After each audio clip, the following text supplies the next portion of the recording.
problème des Africains qui se lancent sur les réseaux, c'est qu'ils veulent immédiatement faire du personal branding.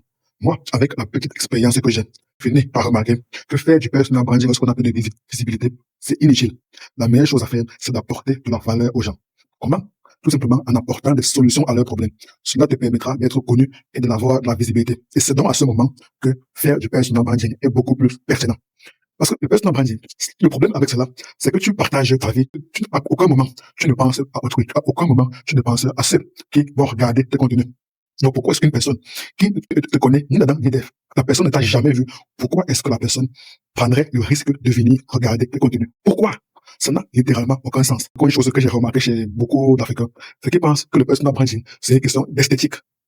Que c'est réellement une question d'esthétique. C'est la raison pour laquelle ils essayent d'avoir des caméras 4K, d'avoir des caméras sophistiquées à 1000 euros, 2000 euros, d'avoir des micros de haute qualité. C'est important. Je ne suis pas en train de dire que ce n'est pas important, que c'est inutile. Je suis juste en train de dire, tu n'es même pas encore rentable avec la création de contenu. Tu as déjà dépensé des fortes sommes. Pourquoi? Si tu prends 1000 euros, là je vais sur des bases minimales. Si tu prends 1000 euros pour acheter une caméra sophistiquée, tu prends encore, je pourrais dire, 200 euros pour avoir un micro de haute qualité. Tu prends encore, allez, disons, 100 euros pour avoir des ring lights, des anneaux lumineux, notamment pour avoir des bonnes lumières.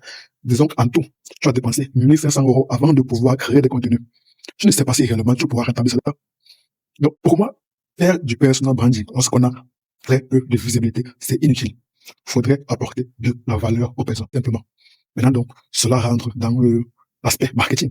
Parce que le marketing, c'est tout simplement la science du marché. Et qu'est-ce qu'on retrouve principalement dans le marché? Dans le marché, on retrouve plusieurs types de personnes. On retrouve les vendeurs, on retrouve les clients, on retrouve des passants, on retrouve tout un tas de catégories de personnes. Mais l'élément principal, le moteur, l'élément principal de tout marché, c'est le client.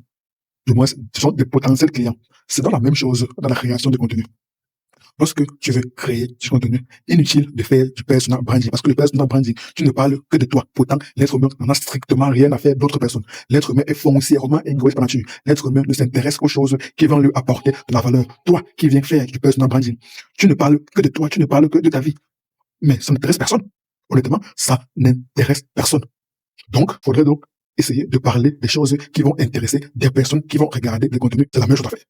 Parce que l'être humain est foncièrement égoïste. Mais toi, tu souhaites avoir l'attention des personnes pour qu'ils regardent tes contenus. Et comme les personnes sont foncièrement égoïstes, comme les personnes ne pensent prioritairement à eux, alors il faudrait leur fournir des éléments qui les concernent.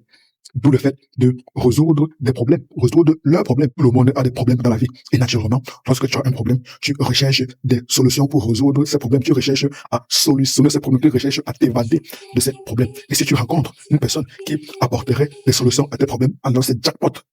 Donc, ton travail en tant que créateur de contenu, en tant que personne qui vient de débuter sur les réseaux, c'est tout simplement d'identifier les problèmes des personnes qui regarderaient tes contenus et apporter des solutions à ces problèmes.